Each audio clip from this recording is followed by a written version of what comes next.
Recently, the British have received a pretty serious threat from the Russians. If any British soldiers are found training any Ukrainian troops inside of Ukraine, they are valid, legitimate targets for Russia. But then Russia took things one step further. If Germany keeps developing technology for Ukraine, we're also going to strike Germany. So what is going on? And did the British create drama for no reason? And also, who are valid and non-valid targets within Ukraine?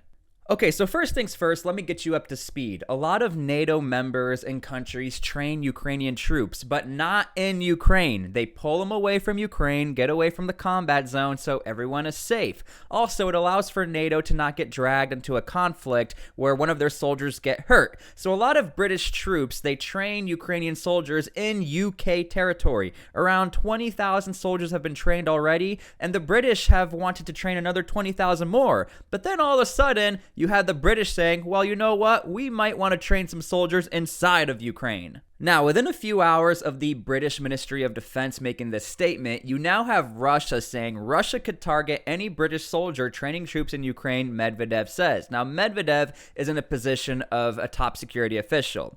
Former Russian President Dmitry Medvedev said on Sunday, any British soldiers training Ukrainian troops in Ukraine would be legitimate targets for Russian forces, as would German factories producing Taurus missiles should they supply Ukraine. Now, what is going on with Germany? We'll get to them in a second, but is it true? Is anyone operating in Ukraine helping Ukraine? Are they valid, legitimate targets? Well, let's go to the rule book. Now, my favorite, the International Humanitarian Law Database, the rule book that only applies to you if you win the war or if nobody finds out what you did wrong. So again, these are rules you're supposed to be following, and you hope that two militaries are moral enough to not hurt people who are not involved with a conflict. But as we can see here, rule number 8, definition of military objectives. Rule number 8, insofar as objects are concerned, military objectives are limited to those objects which by their nature, location, purpose, or use make an effective contribution to military action, and whose partial or total destruction, capture, or neutralization in the circumstances ruling at the time offers a definite military advantage. Okay, so let's start with Germany. Unironically, they have decided to freeze the decision on Taurus delivery to Ukraine. Now, this has nothing to do or is connected with the statements that we saw from Russia. We'll get to that in a second. But nonetheless, these missiles are very high tech, they're very effective, and they could ultimately change the tide of war in favor for Ukraine, where they can take out entire buildings, infrastructure. It's a very powerful piece of technology. And Russia says, if these things make it over to Ukraine, we will strike Germany. Now, is it true? Who knows? But is Russia within their limitations of attacking Germany? I mean, theoretically, by definition of the rules of war, they are. Now, don't get it twisted. I'm not in support of Russia, but if we're going to play this rules game and we're going to threaten that we're going to put more people in Ukraine, I mean, Russia might start to do some crazy things.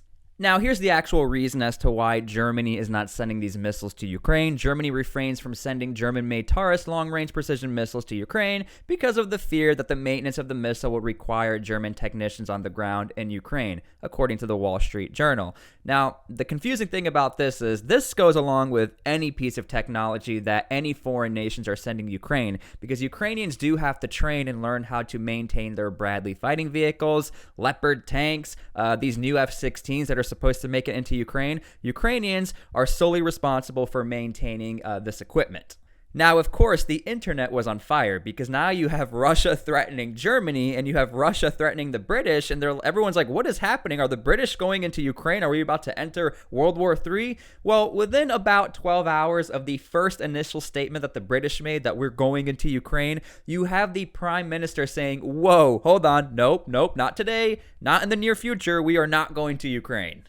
In fact, you have here the UK Prime Minister Sunak says there are no plans for now to send British troops to Ukraine. And as we scroll down, we'll sort of see what the issue is. There are no immediate plans to deploy military instructors to Ukraine, British Prime Minister Rishi Sunak said on Sunday, rowing back from comments by his defense minister who had suggested troops could carry out training in the country. Okay, so the British are sort of backpedaling and covering their butts, but he said the word military instructors. Who are these military instructors? Because what's interesting is within Russia, you have tons of military instructors. And not only that, before the legitimate conflict in 2022, in 2014 up to 2022, when you had this mass invasion into Ukraine, military instructors, to include the United States, were all over Ukraine. We'll start with the obvious one. We could always assume wherever there's a conflict, wherever there are enemies of the United States, the CIA is probably there. Now, last year, from the time of making this video, there was a leak and an announcement that the CIA has always been in Ukraine, like within days of Russia initially coming into the Donbass region and Crimea. Now, what's interesting is Forbes had made a prediction back in 2014, according to this article, and they said, why is the CIA director Brennan, why is he visiting Kyiv? Now, this is before Ukraine has the military they have today, and what we know now, back in 2014, it was predicted that the CIA was actually training Ukrainian troops on U.S. technology or on tactics to stop armored columns and small arms fire to actually fight back the Russians. And again, due to the internet and how things work, it's really hard to find any information on the initial attacks that were happening within Ukraine back in 2014. And these mini firefights and helicopter battles, like there was a lot of action going on in Ukraine that we don't really talk about anymore. But we could only imagine it was groups like the Clandestine CIA unit who was helping Ukrainians, because that's what they do. They go boots on the ground. There's no pictures of these guys in Ukraine, but again, they had admitted to being there. But here's what's also interesting. You also had Russian instructors back then in 2014. Again, you have to remember, at the very beginning of this Ukrainian conflict, nobody really knew what was going on. We sort of knew it was Russia, and more photos were popping up, like you see here, of these military instructors coming up from all sides, from the Russian side, from the CIA side. But the point is this: these are all valid military targets once you enter into conflicts like this. To include the 173rd Airborne Brigade, who arrived in Ukraine. It was called Fearless Guardian back in 2015. This was massive news if you were in the U.S. Army, because we all thought we were about to get deployed to Europe, like Afghanistan was about to be over and we're about to be fighting the Russians. None of us knew what was going on, and this was pretty big news at the time. Of course, nobody remembers this happens, but we sent an actual professional big army unit over to Ukraine. Now, of course, in context, things were a little different. We didn't necessarily know what was going on. Not all of Ukraine was being attacked. It was mostly the Donbass and Crimea, the very far eastern portions of Ukraine. But nonetheless, if the Russians wanted to, they could have sent whatever they want towards the United States' way, or any instructor's way that was helping Ukraine, and it could have been an all-out conflict and an all-out war. Especially when we go to Rule 16 of target verification. Rule 16, each party to the conflict must do everything feasible to verify that targets are military objectives. And let me tell you something, when you even cross-reference it back to Rule 8, a definition of a military objective, it's very vague. If you are helping the opposition, or if you're helping Ukraine, or if you're helping Russia, vice versa, you are open season. You can get attacked. And that's why when the British make these threats of, well, we're going to go into Ukraine, not necessarily the smartest move, because now all of a sudden you pulled Germany into this, where Germany's like, whoa, we're just trying to develop our own technology and the safety of our country, and now the British are sort of throwing us under the bus. Little history lesson, this happened before the Vietnam War, or the legitimate Vietnam War, where you had almost like the same thing as this mini Donbass war in Ukraine from 2014 to 2022, of this little conflicts here and there, but nonetheless, the enemy could care less who these military instructors were. If they were the United States, like the former Special Forces, the beginnings of Special Forces, or Navy SEALs, or the Black Ops units, a lot of these guys didn't make it back home, and they weren't technically fighting in a Vietnam War. They were just military instructors helping Vietnam to take back their country.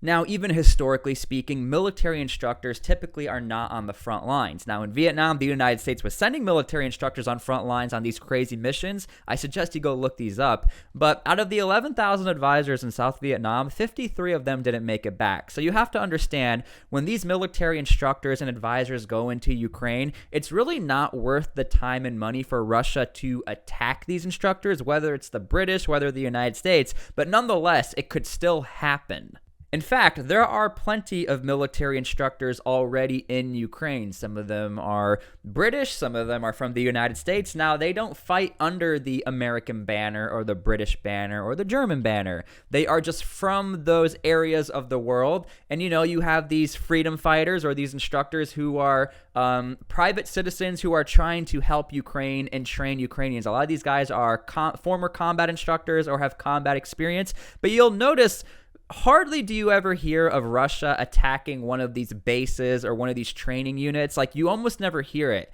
It's not that Russia can't do it. Again, it's not really worth their time to go after these small training units who are not really doing that much of an impact all the way on the front lines directly. But look, call me crazy, but we could only assume that the CIA or the Special Boat Service or the Special Air Service coming from the British, they probably most likely are in Ukraine. If we've been there since 2014, does it make sense that all of a sudden we're like, okay, we're leaving now because the actual conflict is here, we're going to head out of here? That's not how these guys operate. These guys operate not necessarily on the front lines, but close enough to make an impact, to make sure that the arms get delivered to where they need to be, to make sure that tactics are flowing smoothly. Again, this is all assumptions, but call me crazy. This is what these guys do historically. It would actually be crazy to me if these guys were not there. But the main point of this video is that Russia most likely would go after these big military units if they were in the country and if they had the opportunity, because Russia has already been doing things that's been pretty off the wall. They've been doing whatever it takes to try getting some sort of advantage in Ukraine. Now, again, do not take me for supporting Russia. I don't think this conflict should be happening in general, but as far as the rules of wars go and stuff like that, Russia is within their rights to do this. Now, I don't think it should happen. I think this would be a really bad move for Russia because that would involve everybody coming into Ukraine legitimately.